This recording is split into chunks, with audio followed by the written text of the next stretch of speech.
How do I know if I'm ready to have sex for the first time? I'm asking for a friend. How do you know if you're ready to have sex for the first time? It's kind of a big deal, and once it's done, you can't suddenly go back to not having had sex for the first time. You guys are asking all sorts of things online, like, is it painful? Should I be nervous? Will it be messy? And it's understandable, because if you've not done something before, then you've got absolutely no idea what to expect. My French friend, Philippe, tells me that snails are amazing to eat and that I should definitely try them because everyone else is doing it, and if I gave them a chance, I might just like it, but I never tried snails before. Do you know what? Maybe if I just did it, if I just tried the snail, then at least Philippe would leave me alone. Stop! That was dramatic, wasn't it? Something tells me though it's not a good idea to try snails or to have sex for the first time unless you're 100% comfortable with the situation, otherwise the whole thing could be an absolute nightmare.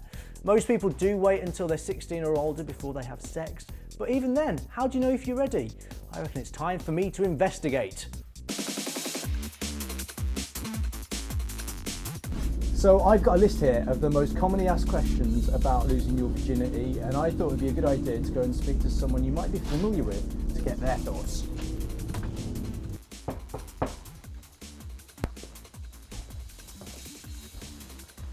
Hello? Hello, hi, I'm Jimmy. Oh, hi Jimmy, I'm Aaron. Nice to meet you, Aaron. How's it going? I'm alright, man. Come inside. Good, thank you. It's nice in here. Yeah. Hi, Aaron. Hello. Thanks for agreeing to chat to me about such an intimate topic. But apart from being an SBTV presenter, you're also a youth worker and a mentor. So I guess you're quite used to people coming to you for advice. Do you think there's pressure on young people to have sex? I think there definitely is. There's definitely a pressure. And I think what happens as well is a lot of lies get told. So I think a lot of people end up saying that they're doing certain things. Oh yeah. And they're not, which could also be quite problematic. If all your mates are saying, oh yeah, I've had sex 4 times now, you don't want to be the person who's like, oh, I've not even done it once yet. Exactly. I think I made someone up when I was young. Yeah. I made up some girl that I'd met on holiday. Total lie. I think a lot of people did. But how do you avoid that pressure? How do you avoid feeling the need to sort of score points with your mates? But I think what you need to do is be comfortable with yourself. Be comfortable with your own identity. And once you are, what you notice is that you can start to kind of like grow yourself rather than having to grow at everybody else's rate. How do you know when you're ready for sex? It shouldn't be based on curiosity or being speculative or even just trying to live up something. If you're not sure, then you shouldn't do it. You have to be 100% sure. How could somebody who doesn't feel ready for sex explain that to their partner? Well, first of all, I don't think any partner should be pressuring another partner. Secondly, I think the way to deal with it is honesty. If you explain to your partner, look, I don't feel like I'm ready for this yet. I want to wait a bit further until I feel comfortable with it myself. Then any respectful, genuine partner will understand that.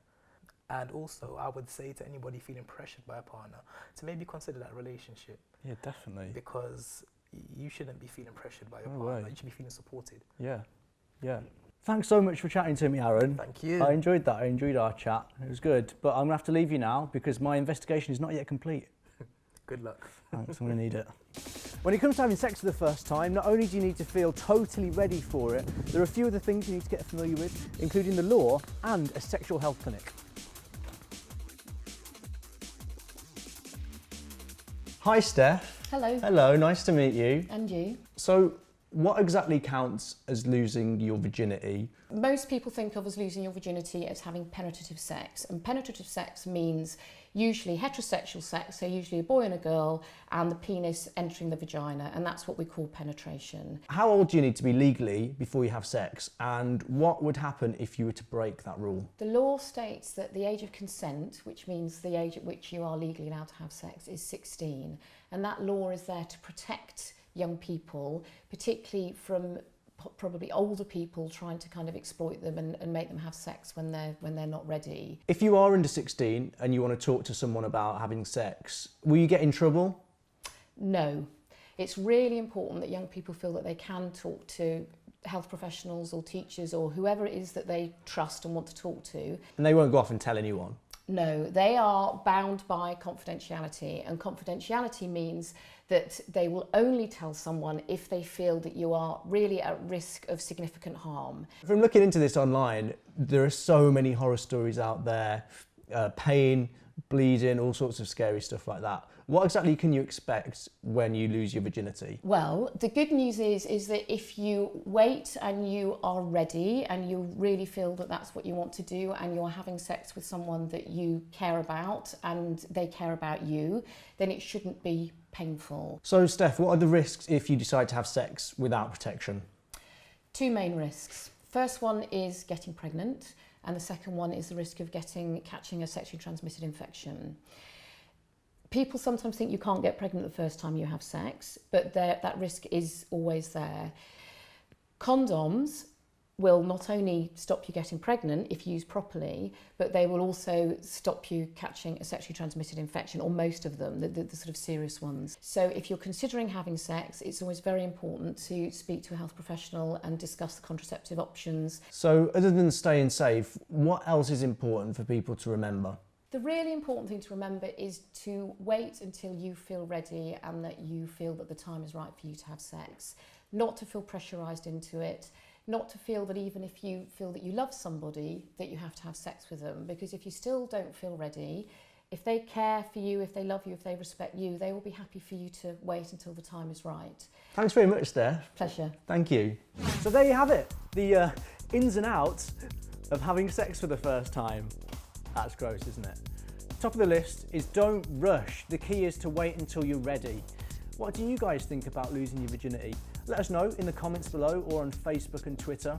I'm going to be going on Twitter now with a sexual health advisor for a live Q&A, so make sure you join me for that. Next week, we're talking all about stress, what stresses you out, and how to keep your cool. I'll see you then.